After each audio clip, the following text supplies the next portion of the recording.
నిన్న మొన్న చూస్తున్నాం. నేను ఒక మాట చెప్పాను, నాకు అక్కడక్కడ కంప్లైంట్లు వస్తున్నాయి. తెలుగుదేశం పార్టీ నాయకులు లేకపోతే ఎన్డీఏ నాయకులు ఒకరిద్దరు అవతల వైఎస్ఆర్ కాంగ్రెస్ పార్టీకి పనిచేస్తున్నారు. మీరు పని చేయాల్సింది ఎన్డీఏ నాయకులకు పని చేయాలని చాలా స్పష్టంగా చెప్పాను. దీంట్లో నష్టం లేదు. అర్హులందరికీ సంక్షేమ కార్యక్రమాలు చేస్తాం, ప్రజలందరికీ అభివృద్ధి కార్యక్రమాలు చేస్తాం. అదే సమయంలో రాజకీయ పరిపాలన ఉంటుంది, సుపరిపాలన ఉంటుంది.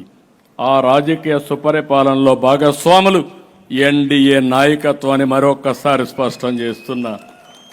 ఒక ట్రస్ట్ బోర్డు ఉంది, ఎన్డీఏ నాయకులు ఉంటారు.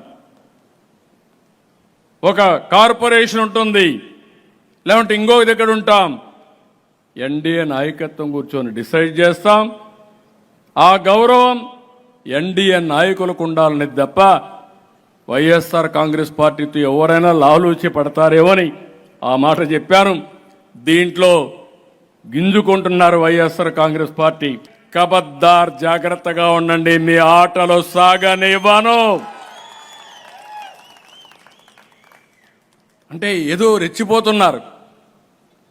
రెచ్చిపోవద్దండి. నేను ఎప్పుడు కూడా సంక్షేమ కార్యక్రమాలు అర్హులందరికీ ఏమంటున్నాను. అట్లని చెప్పి దబాయిస్తే ఇస్తామనుకుంటే మాత్రం అది పగటి కలగా మిగులుతుంది. గుర్తుపెట్టుకోమని కోరుతున్నాను. నేను ఇంకొక మాట కూడా చెప్పాను, రాజకీయాల్ని కలుషితం చేశారు, రాజకీయ ముసుగులో నేరాలు చేశారు, ఘోరాలు చేశారు.